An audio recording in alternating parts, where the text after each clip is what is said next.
Tonight, I am honored to welcome Marcy Rothman with her wife Tammy and her mother Hava.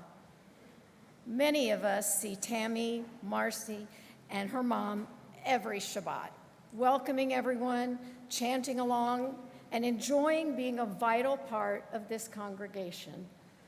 They are shining examples of active members of Beth Yeshurun and renowned for their significant involvement in volunteer work here in the Houston Jewish community. Marcy grew up right here at Beth Yeshurun, and her mother Hava and her father of blessed memory, Dr. Irving Rothman, raised their daughters to have a very strong background and education in Judaism. While Dr. Rothman was a scholar of 18th century English literature, his love for education extended beyond his 5 decades of tenure at the University of Houston's Department of English, to include conservative Judaism and the importance of the State of Israel. Marcy often attended services with her parents, both in the Barg Sanctuary and in our daily chapel services, where Dr. Rothman was named Millionaire of the Year for his faithful attendance at daily services. Dr. Rothman had his commitment as his way of showing his compassion for others. He wanted to make sure that the daily quorum of attendees was met every day so that anyone who needed to say Kaddish would always have a minyan. And following in Irving and Hava's footsteps, you can often find Marcy and Tammy in services or at a synagogue board meeting or volunteering on a social action project. They are very involved and very present. It is a tremendous honor of mine to welcome Marcy Rothman to discuss her role at Beth Yeshurun and how it played in her family's life. Marcy. Good Yontif, everybody. My name is Marcy Rothman. In the summer of 1967, when I was 3 years old, my parents moved to Houston. My dad, Irving Rothman, of blessed memory, had gotten a job as an English professor at the University of Houston, where he taught until his death in 2019.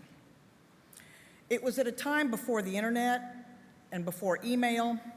There was no Google, no HAR, no Zillow, no Facebook. There were no cell phones. If you wanted to make a call from somewhere outside your home where the phone was tethered to the wall with a coiled cord, you went to a phone booth and you put a dime in and you used the rotary dial to call a number that you got from something called a phone book. In that environment, my mother wrote and stamped and mailed paper letters to the Jewish community here in Houston, asking where to live and what synagogue to join. And the community took my parents in. Sylvia Axelrod, may she rest in peace, helped my parents to find their home in Meyerland, where my mother still lives today. And she became like a second grandmother to my sister and me.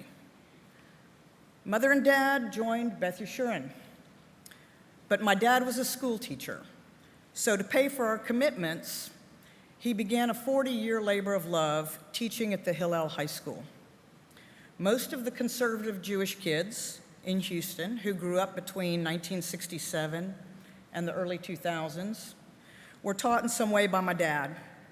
He served on the board here, he attended Minyan, he read Haftorah regularly, including here on the high holidays, for decades and over the course of generations. When it came time for my sister and me to go to school, my parents had known they wanted us to have the best Jewish education available here in Houston, the Beth Yeshurun Day School, which is now appropriately known as the Jack Siegel Academy.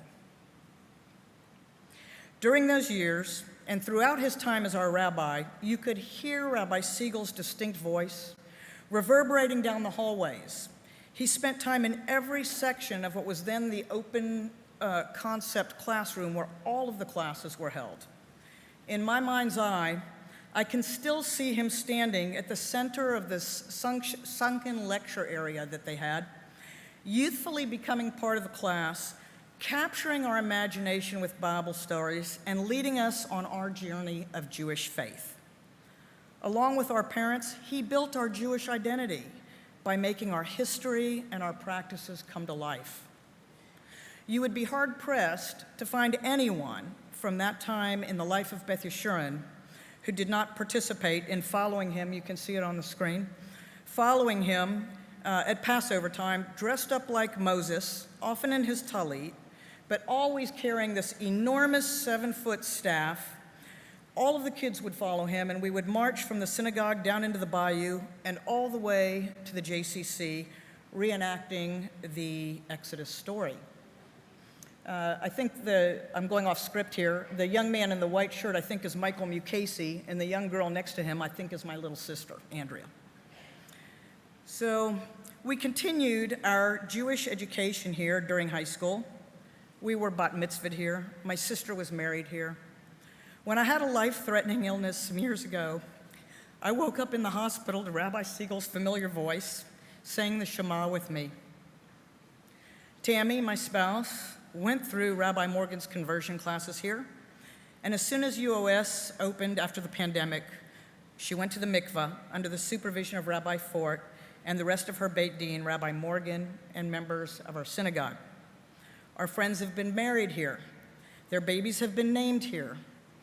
Their sons have been brought into the Brit Milah with our rabbis. Our friends' children have been and are being married here. On Shabbat after Hurricane Harvey, I'm sure so many of you experienced this, our sisterhood leadership came walking up the driveway at my mom's house amid all the mud and chaos to deliver Shabbat candles and challah, an expression of love amid all the tsuris. We've had simchas and sadness here.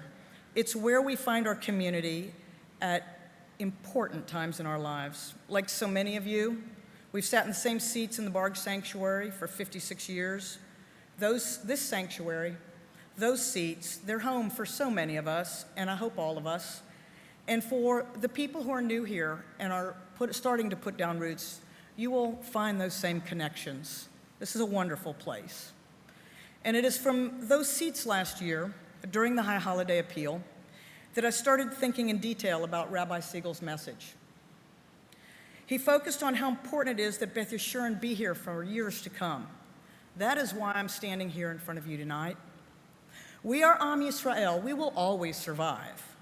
But we are also conservative Jews, and we want our brand, our blend of traditional observance to thrive. And we want our community to be as strong as this beautiful building.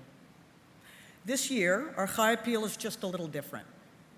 With special thanks to Rona and Bruce Caress, thank you, Rona and Bruce, a portion of the funds raised from the appeal will help us to honor Toby and Rabbi Jack Siegel with special programs.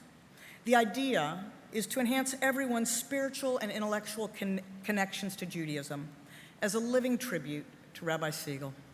Tonight, I'm asking you to join me, especially this year, in remembrance of Rabbi Siegel, and because these programs will be here for everybody, exactly the way he brought Judaism alive for us, let's all pitch in together to support this year's High Holiday Appeal. Your contribution, regardless of the amount, small, large, regardless of the amount, matters. If you look to the screen, you will see listed the members of the Tzedakah Society. They have committed to doubling the impact of whatever you give. They will match appeal pledges and contributions dollar for dollar. This is a special opportunity to support a meaningful tribute to Toby and Rabbi Siegel by ensuring the strength of the greatest synagogue and community that observant Jews could ever want. If you have already sent in your contribution, thank you. If you have not had a chance to do so, please fold down your pledge amount on the appeal card located in the seat pocket in front of you, using the extra label from your entry ticket. Please hold up your completed pledge card, and one of our board members will come around now to collect your pledges. Thank you so much for your support, especially this year. Lashana Tova.